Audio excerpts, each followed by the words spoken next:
This is probably going to be one of those videos where I could actually polarize both sides and maybe provoke both sides. And it's unfortunate, but I think the issues need to be looked at. They need to be candidly looked at. And of course, a lot of this is my own opinion. I don't deny that. Obviously, I'm not an American citizen, but I am very interested in this election. I think it's, like I've said before, it's the 10th American presidential election of my lifetime, and I think the most important. Um, Harris has clearly got momentum at the moment. She's clearly making a lot of inroads to traditionally red states like North Carolina. Um, and it will be interesting to see what state she carries on election night. I'd be very surprised if she doesn't win, but strange things have happened in American politics in recent years. And some of Trump's scandals, how much effect they're going to have, I don't know. Like the whole Arlington controversy, um, how that will, impact maybe veterans voting, I don't know. Um, I still think, for that core of Trump voters who are absolutely taken in by everything he says, it really doesn't matter what information is given to them or what is reported because they have already concluded it's all fake news. I think they literally believe that the networks, even Fox News, just makes things up and it's all a conspiracy to stop Trump. And I don't know how someone, a Democratic or even moderate Republican campaigner would break through to them if they refuse to believe their own eyes and ears and say it's all fake media. I've had comments on my channel basically exemplifying that. But I want to talk about a specific issue. I'm not sure how much it will affect the election. I think the biggest concern Americans have at the moment, from what I gather, there's two big issues probably, is the economy and immigration. I would say they're probably the two biggest issues. Although the immigration one would be of less concern if you're living in, say, North Dakota as opposed to Arizona. But the economy affects everyone. Um, the abortion issue is a big one, and the one I'm going to talk about, I think, is a big one, although I don't know if it will make and break the election. Crime. Anyone who's followed my channel for a while won't be surprised by that. It's a subject I feel strongly about. If I were an American citizen, it would be one of my major concerns. Definitely. And when I mentioned that this video might polarize both sides, I honestly think both parties, that is, the Republicans and Democrats, do not come out with a good record in this. I think they both have a major Achilles heel, and I'm going to talk about what I think that is. But it's maybe useful to look at more localized elections as opposed to the whole presidential election. So let's look at the New York City mayoral election of 2021. Eric Adams, a Democrat, won that comfortably. His rival, Curtis Lewa, who is one of the co-founders, I understand, of the Guardian Angels, a group that was set up in the 80s, I believe, or the late 70s, to combat crime, basically, in New York City. Um, but not so much vigilantes because they were working in conjunction with the police. From what I understand of them, I have a lot of respect for them. I think they're brave and I think they're responsible. And I have a lot of time for them, from what I gather. Um, they've also spread across the United States and across the world. There's kind of chapters around the world. But importantly, they don't act like, vigilantes. They work in conjunction with the police. In a way, what was significant was Sliwa got only half the votes that Adams got. I think he won Queens, not Queens, I think he won Staten Island. That was the only borough he got. Now, why does this matter? It matters because this is someone who's known for taking on crime. Um, but his opponent won. Now, Eric Adams, I've just watched a video from from his YouTube channel, and it's pointing out that Adams was talking about New York City being a sanctuary state, New York being a sanctuary state, and he's proud of that. And then basically admitting that there is a problem with crime. This came after he welcomed a convoy from Texas of migrants. Um, and New York City, for quite a while, it was considered one of the safest big cities in North America. Um, Quite a contrast to its crime peak in 1990 when it recorded over 2,000 murders. that was in the context of a crack cocaine epidemic of that time. Um, what we see now is it's still nowhere near those levels, but violent crime is clearly increasing. New York City homicides have increased from the low rates they were in the 2010s, early 2010s. Um, Once again, it's getting quite dangerous. Not again comparable to the 1990 level, but it's increased. And I remember hearing these reports, one after the other, of lone women being violently attacked, not even mugged, for property, just randomly attacked. And the fact of the matter is, the suspects, and this is where it's controversial, were black. Now, why does this matter? It matters because I think in the United States there is definitely a strong perception with some justification of double standards in how crime is perceived. So Black Lives Matter obviously got a lot of traction because they highlighted abuses by police. And I still think that they had some legitimate concerns there. And I think they played an important role in terms of opening up a debate about police power. I went off Black Lives Matter because they had clearly racist leaders in some of their outlets that the mainstream organization did not denounce. Basically there was a blatant anti-white racism going on there. And I think they've been far more divisive than progressive. Um, Also, the fact that the violence that came out of the George Floyd protests was just, there's no excuse for it. Um, Democrats should condemn that as much as Republicans are expected to condemn January the 6th. Um, but I said at the start of the video, I think both parties have a bad track record when it comes to crime. Now, I'm going to talk about the Democrats first. I'm going to get that out of the way because they're the party that's almost certainly going to win this November. And I don't think solid Democrat states are going to change. So people might think, well, why does this matter? Because they're going to go Democrat anyway. But frankly, it's because I have enormous compassion and concern for victims of crime. And, if you're in a solid blue state, if you're in a big city like New York City or Chicago or Los Angeles, they'll be Democrat run.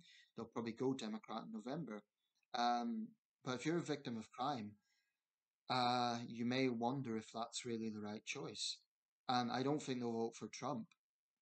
When I come into that in the section, I talk about the Republicans. But um, I do think that the Democratic Party, not unlike the Labour Party in Britain, has long put political correctness and identity politics over public safety. So, for example, the sanctuary cities issue, particularly in California, those cities have a very serious problem with crime right now. There's no escaping that. New York City's clearly had that problem. This is not to say that migrants are the only ones committing crime, and it would be wrong to vilify all migrants that way. But I don't think you can totally divorce the two things when you have an influx of people and crime rates rise. I don't think common sense shows that you can't divorce the two things, particularly when the empirical evidence is showing that there are, in fact, migrants committing serious crimes. Again, it's not all of them.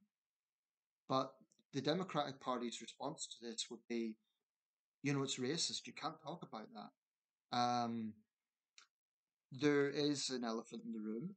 In big American cities, there is a serious problem with black on black crime, much like in London, in the UK. That's irrefutable. And the simple fact of the matter is, more black Americans die at the hands of other black Americans in gang violence than they do at the hands of racist white cops. Now, that is not to say that the issue of racist white cops should be ignored, but you could have a situation where a black suspect is killed by the police. And one high profile incident recently, it was in somewhere in the south. It was actually incredibly, I think it was in Memphis. The police were all black. So there were left wing pundits talking about this problem, and then I noticed that they kind of quietened down when it was revealed that the police involved were all black. So I actually think the issue is more about police power in general. Goes without saying that there's been white victims of police brutality as well. Don't get anywhere near the same traction as black victims. Now, just to be clear where I stand on this, I'm disgusted by police brutality. I think it's appalling. And, you know, I think officers who cross a line should be arrested and treated like any other criminals. It should not be one rule for them and another for everyone else. But there is also a problem here where the left created a situation where you have crime committed by minorities. Yes, there's crime committed by white Americans as well, but when it's committed by minorities, and you know, white politicians or the police do something about that or try to, they're almost immediately accused of racism. And there is verifiable examples of this. Um, in one of the Midwest states a few years ago, there was an altercation between some black students and white students on a bus. The white students were male and the black students were female. So, you know, that's just going to add to the fireworks. Well, immediately people jumped into believing everything they saw from, you know, CCTV footage actually. Um, no, in fact, CCTV footage, my mistake, it was actually the CCTV footage that clarified the situation. But the black girl said that they were victims of a hate crime and there was angry protests and these white students were vilified. You know, it actually transpired that it was a black girl that had started the altercation. Now, instead of apologizing to these white guys that were falsely accused, instead of, you know, suspending the black students, the college's attitude was, well, let's not rush to judgment. But they rushed to judgment when it came to these young white men being accused of that. Now, I hate this racial politics, quite frankly. I think it's unpleasant. It is divisive. But double standards need to be exposed. Double standards need to be highlighted. And the left's record on this is really not good. Looking more historically, in 1974 in San Francisco, there was a spate of killings called the Zebra Killings. And basically, it was a violent, racist black gang went around killing white people, targeting them because they were white. Now, they were all arrested and they, I understand, spent a long time in prison. But imagine if you had a racist white gang that went around targeting black people, you know, in the style of the Ku Klux Klan. It would be absolutely highlighted. There'd be movies made about it, documentaries made about it. It would be rightly condemned. I do think there's double standards in this regard. San Francisco and California in general have basically decided to forget this. The only way I know about it is because there's a small number of videos and sources online about it. Um, so there's clear double standards there. Even Fox News will rarely cover the issue of black on white crime. But if you get a black person who's a victim of a hate crime, that will be all over the big networks, no question about it. And this is not to say that issue should be downplayed. I am under no illusions that there are innocent black men in America who get falsely, you know, called criminals, who get followed around a park when they've done nothing wrong. I'm not in their shoes. So, you know, I'm not going to say they've no right to be angry. They do. We know about the Central Park Five. At the time, Trump called for the death penalty against them. They were all exonerated. They've just spoke at the Democratic National Convention. There was a guy in Texas, again, an African American, spent 38 years in prison for a crime he did not commit. Um, Now, there are also white victims of miscarriages of justice, but you know, I don't think it would be honest to say the American justice system treats minorities the same as white people. I don't think that's the case. But there is another side to this, which is when you hear things like, you know, black men in America are far more likely to be arrested than white men. Well, I would say, okay, is that because of racism? Is it because of institutional racism? Or is it actually because in big cities you have a problem with black gangs? Now, I happen to think that there is a component of American citizens who are violent, dangerous individuals. Um, and they could be a Crips gang member, right? Or they could be a militia, a white militia gun nut. Both scare me. Both are a threat to society. But both parties are hypocritical. You know, they will not condemn the extremists in their own midst, or they will not condemn, you know, the problem here. So I think the Democrats have to be a bit more honest that they do have a problem. And it's all very well saying violent crime rose under Trump, and I'm sure it did. But there's no escaping the fact that most of America's big cities are run by Democrats and they have a crime problem. Um, and a big part of that, frankly, is black on black crime. Now, there's just no escaping that. And much like in Britain, it's wrong to say that people in the border states who are concerned about immigration, concerned about MS-13 gang members coming over, they're not racist. Those are legitimate concerns. Um, I think the left in America, they have this tendency to, when the issue of, for example, black on black gang crime is brought up, they'll immediately say you're far right, you're racist. There is a problem with it. There just is. I would also say the same about some black civil rights leaders. They want to talk about police brutality, but they will not talk about this problem anywhere near the same level. I'm not going to say that there aren't black leaders who totally ignore this. I'm sure there are people who work hard in their communities and do try to deal with the problem. But there is this knee jerk reaction of it's racist to talk about it if a white politician was to do so. I think that's wrong.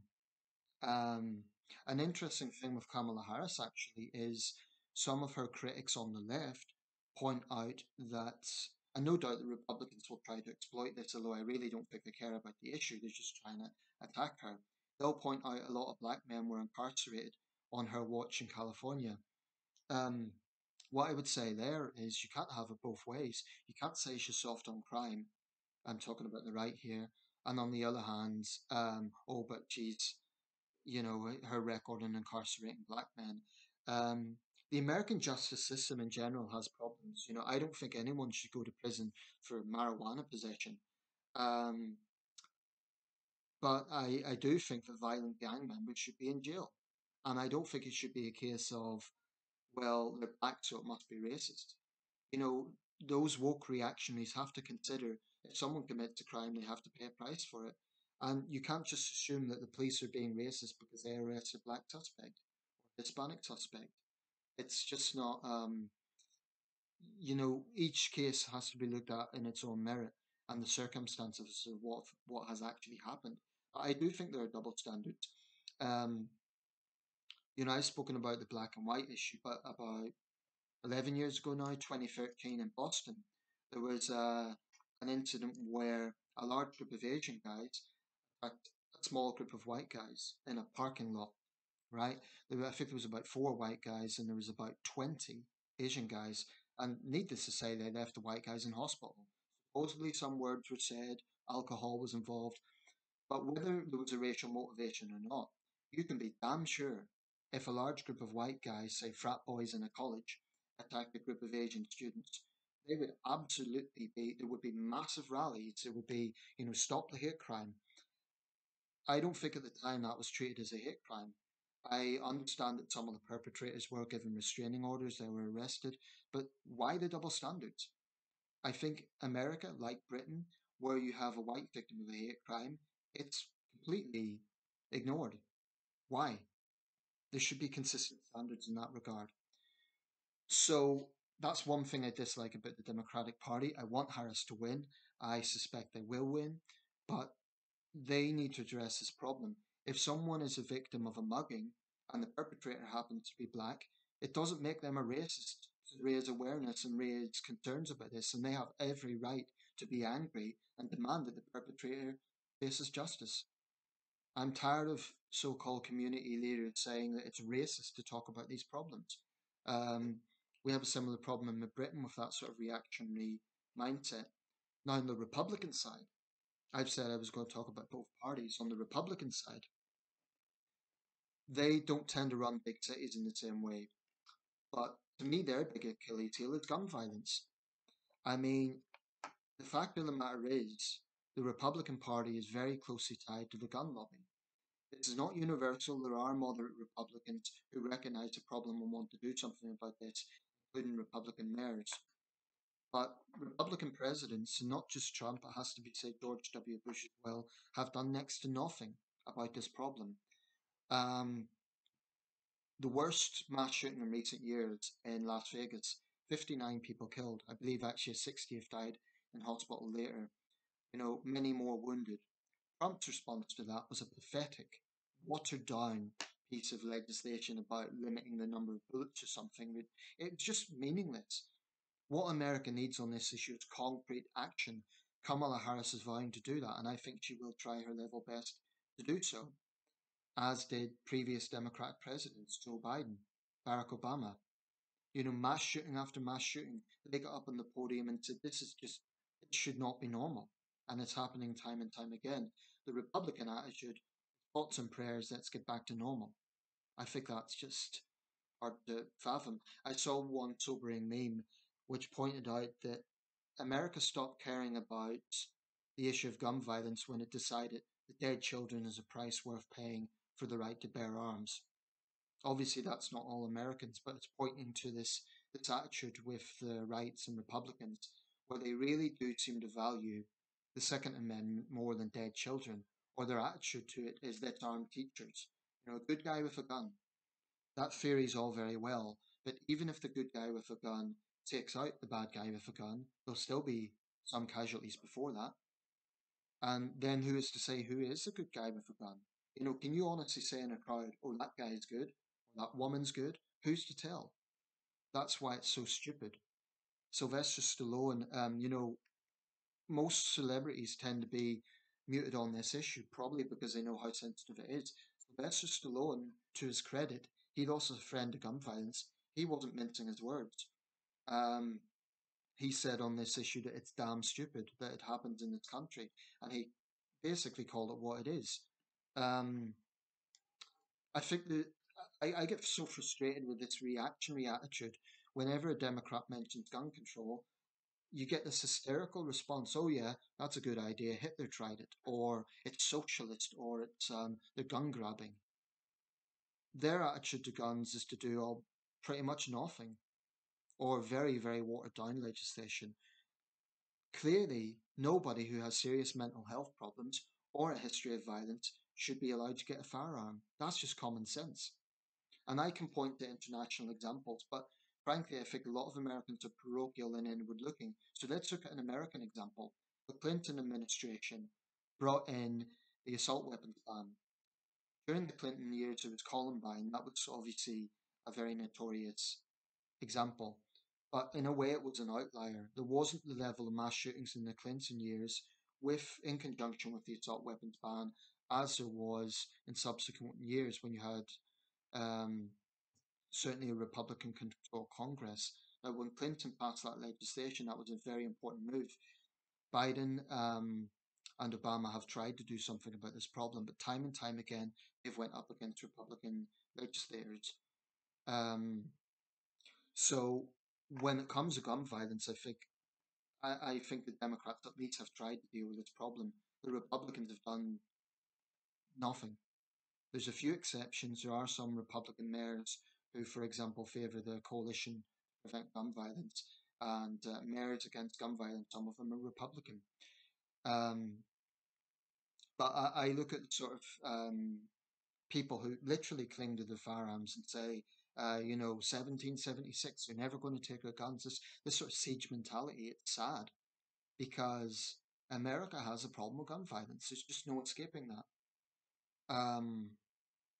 And even other countries that have a high gun ownership rate, such as Canada and Italy, have a far lower gun homicide rate than the United States.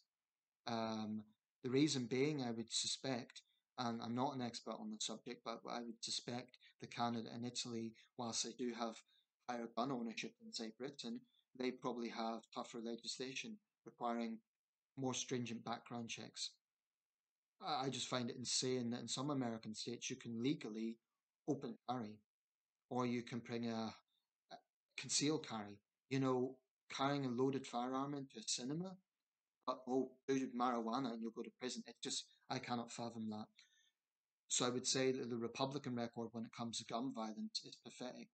Now, I mentioned earlier about the border issue.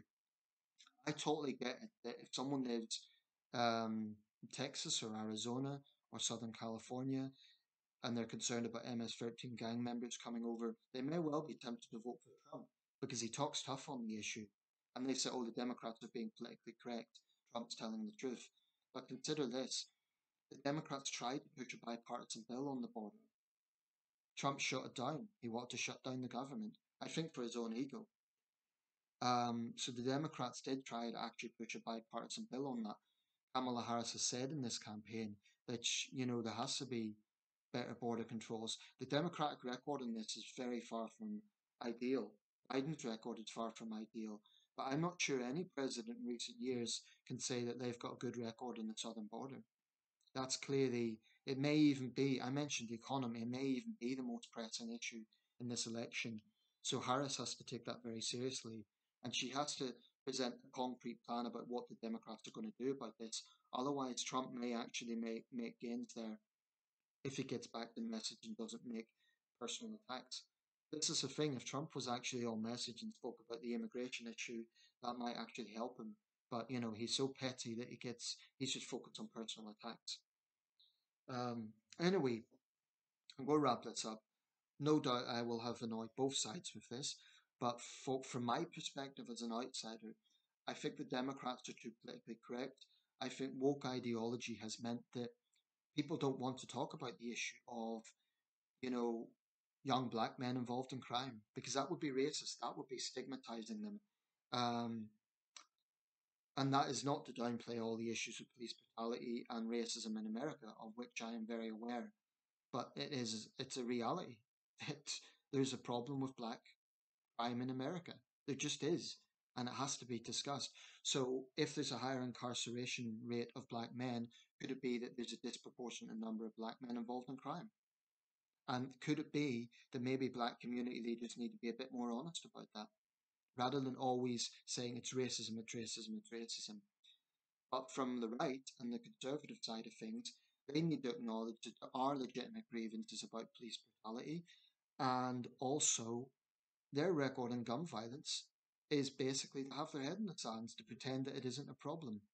To immediately jump on the Second Amendment. There isn't an example of a Democratic president who has literally tried to grab guns. Obama didn't do it, Biden didn't do it, Clinton didn't do it. I know that some Democratic legislators have proposed kind of buyback schemes. That's hardly the same as gun grabbing because there's a mutual agreement, i.e., where the gun owner would get money for handing back the weapons. Um, but imagine the situation if a Democratic president tried to grab guns. This hysterical notion that some on the right has, it would be impossible. There's more guns in America than people. It would be impossible. So that's just fantasy land. It's not going to happen. So the paranoia around that, like, oh, if Harris gets in, she'll grab her guns. It isn't going to happen. What she will do is push for common sense legislation at a federal level, which I think is absolutely necessary. Because it cannot be a normal situation where you have American children gunned down and the attitude is thoughts and prayers, let's get back to normal. That's just um, insane. And it's no good saying, oh, the school was a gun free zone. Because if the gunman or gunwoman has easy access to firearms, that makes no difference.